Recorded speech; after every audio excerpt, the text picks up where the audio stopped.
Did you know that a 72-year-old man quietly passed away in his sleep just last week? His family was stunned. He had appeared fine the day before.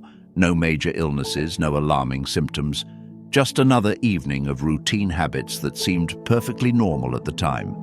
Now they're left asking an unsettling question. Could something so tragic have been prevented? In truth, after you turn 70, seemingly harmless bedtime habits can pose serious threats to your well-being.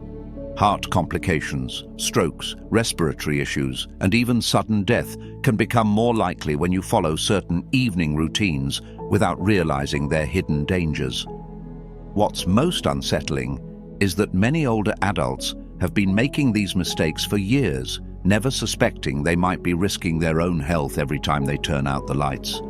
In this video, we're going to talk about 4 bedtime mistakes you absolutely must avoid if you're past 70.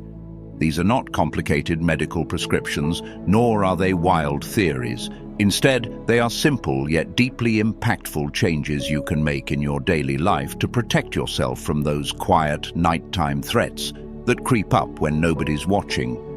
You might be surprised by how small adjustments in your evening schedule or sleep environment can make the difference between restful safety and hidden health hazards. Picture this.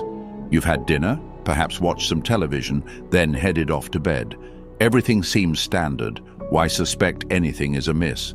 But the body after 70 doesn't work the way it used to at 40, and even less so compared to 20.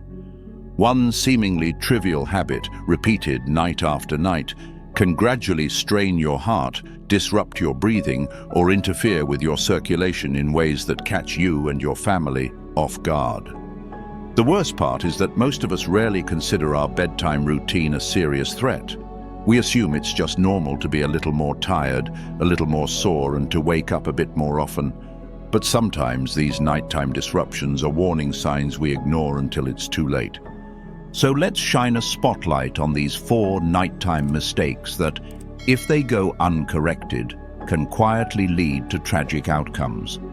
By the time you finish watching this video, you'll know exactly which habits to avoid, how to change them, and how to ensure you're giving your body the support it needs when you lie down to rest at night. Stick around until the end, because some of these bedtime mistakes might shock you, especially if you've been doing them for decades. The difference they make could save your life. First, let's revisit the story of that 72-year-old man who never made it through the night. In the days leading up to his final evening, there were no glaring red flags. He had normal blood pressure at his last doctor's visit, occasionally felt a little heartburn, and sometimes complained about difficulty sleeping, but nothing that seemed significant. He was active enough for his age, still able to run small errands, chat on the phone with friends, and even joke with the grandchildren. Then one morning, the family realized he never woke up.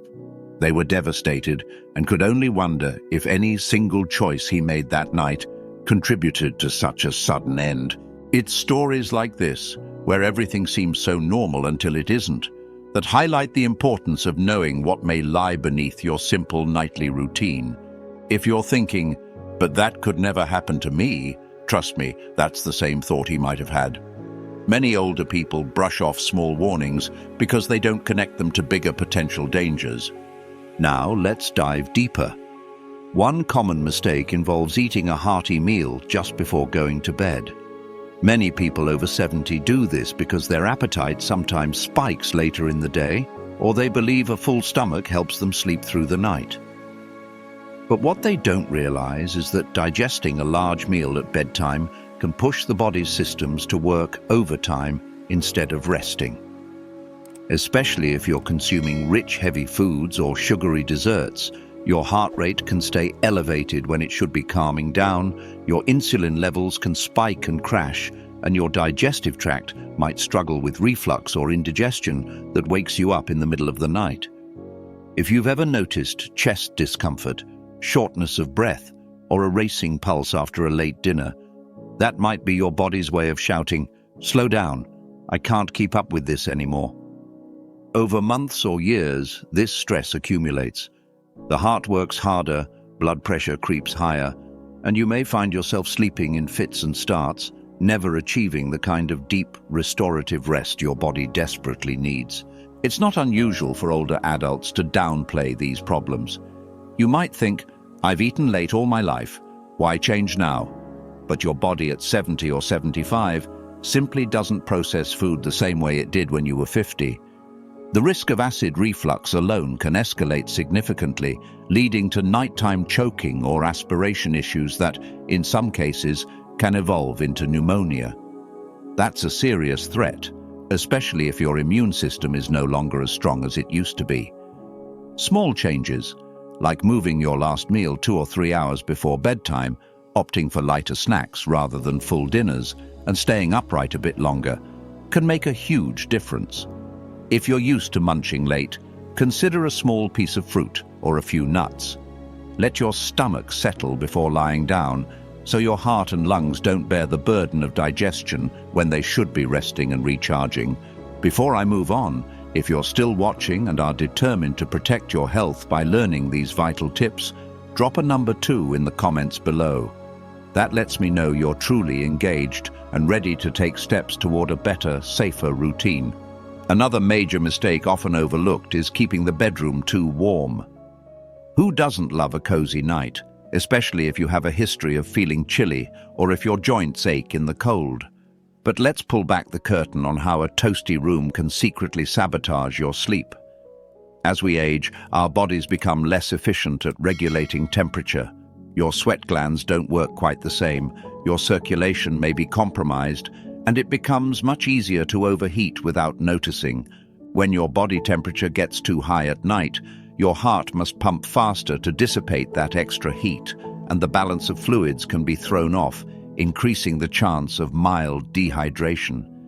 Dehydration thickens your blood, raising the risk of clots. It can also contribute to waking up with headaches, cramps, and that parched, drained feeling that lasts all morning. If you're dealing with underlying heart conditions or high blood pressure, sleeping in a hot environment amplifies the strain on your cardiovascular system even more. Consider how you feel when you wake up sweating or realize your pajamas are damp.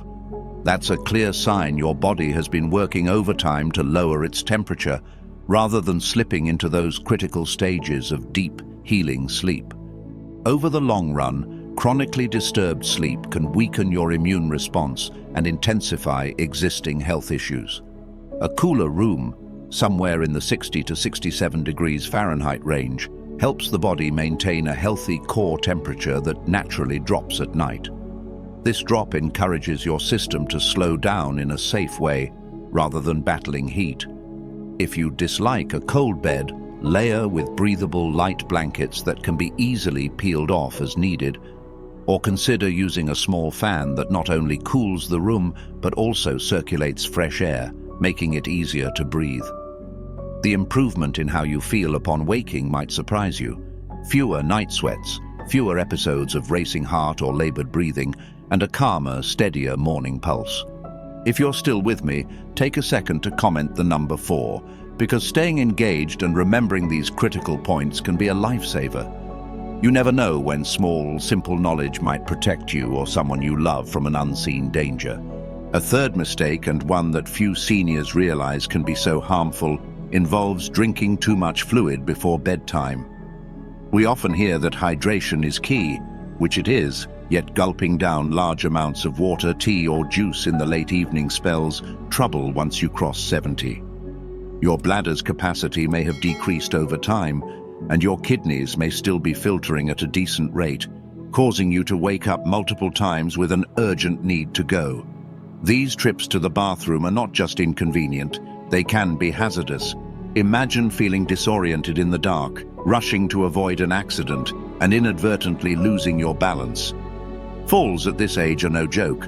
A broken hip or a serious head injury can lead to long hospital stays, complications, and a cascade of health declines that are often irreversible.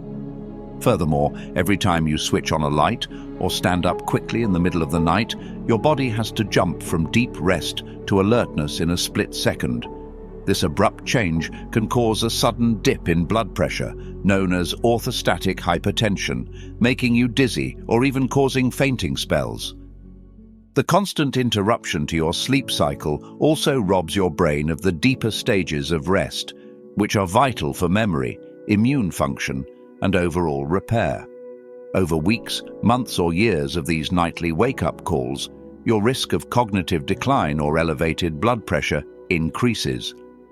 If you find yourself repeatedly stumbling to the bathroom around 2 a.m. or 4 a.m., it might be time to cut back on that big glass of water or cup of tea after dinner. Drink more fluids earlier in the day, taper off by early evening, and monitor how your nighttime bathroom visits change. Don't worry about mild thirst. You can keep small sips near your bed for emergencies, but make it just that. A sip, not a full glass. It's a subtle shift, but it can drastically reduce your nighttime trips and lower your chance of injury and chronic fatigue. Finally, we get to the fourth bedtime mistake, a surprisingly dangerous one, especially if you live alone or don't consider yourself at risk for respiratory problems. That mistake is sleeping in the wrong position night after night. Many older adults, particularly those who suffer from back pain or joint issues, end up sleeping flat on their back because it feels comfortable initially. However, lying flat can cause your tongue and throat tissues to relax and fall backward, partially obstructing your airway. This can exacerbate snoring or trigger sleep apnea episodes where your breathing repeatedly stops and starts during the night. If you're alone, you may never notice it, yet it can strain your heart and lungs immensely over time.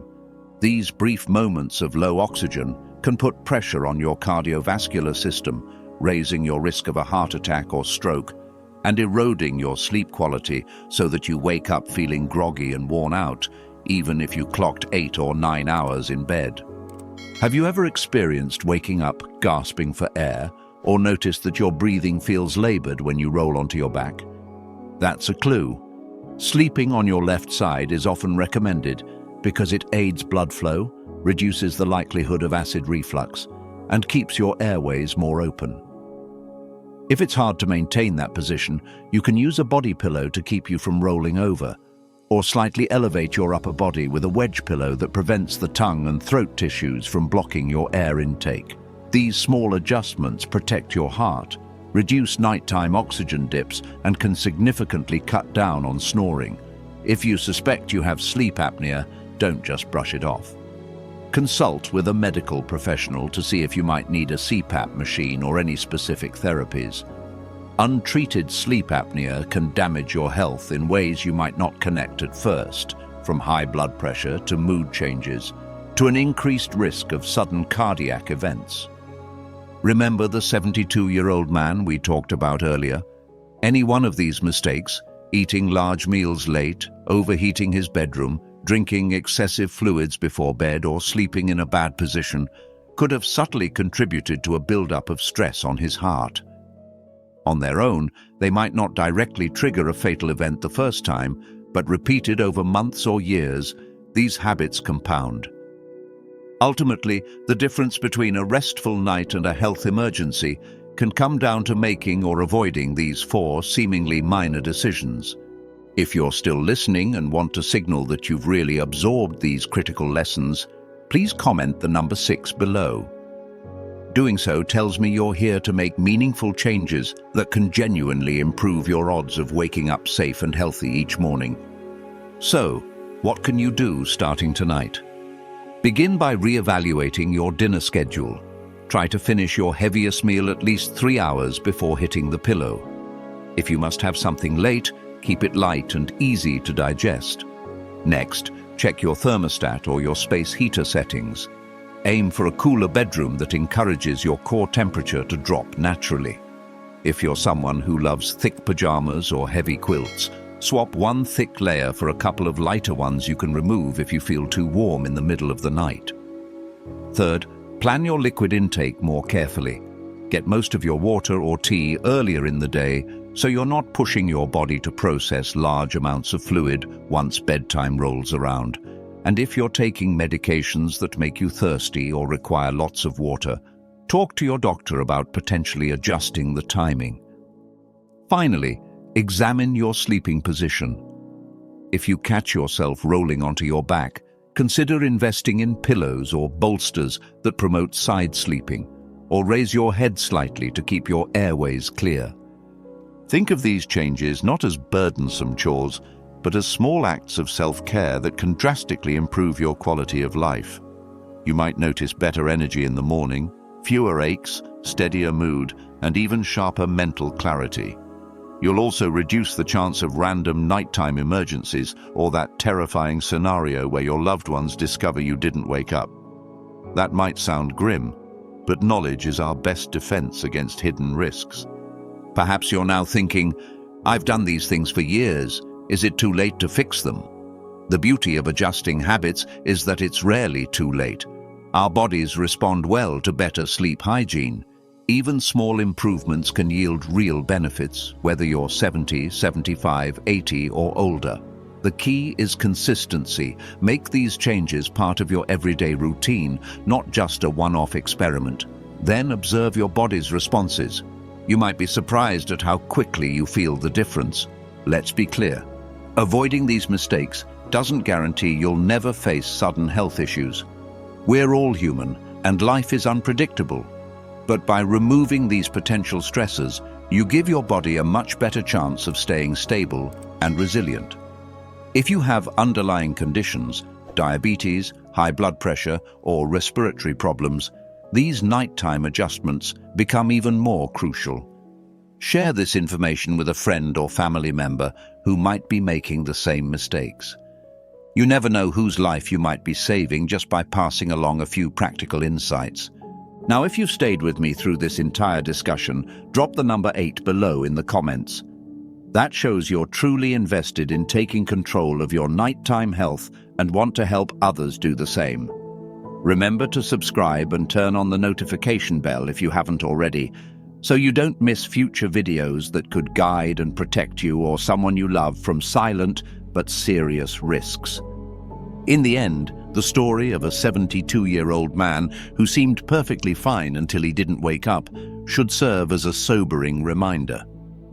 We often underestimate how everyday choices, especially around bedtime, stack up over time. The 4 mistakes we've examined tonight, eating too late, overheating your room, drinking excessive liquids before bed, and sleeping in the wrong position, are more than just minor quirks. They can be catalysts for major health events that strike when you least expect them. The silver lining is that they are within your power to change, starting right now. Stay mindful, take action, and ensure your nights are a time of rest and renewal, not hidden risk. Thank you so much for being here today and for caring enough about your well-being and that of others to learn these vital lessons. If you found any of this information helpful, please share your own experiences or questions in the comments below. Your insights might inspire someone else to take that first step toward a healthier routine. Let's keep this conversation going and build a community that looks out for one another. Until next time, stay safe, stay informed, and remember that it's the quiet, everyday habits that often have the loudest impact on our health, especially when we reach our golden years. Don't leave it to chance. With the right knowledge and willingness to adapt, you can give yourself the best shot at a calmer, healthier, more secure life for many nights yet to come.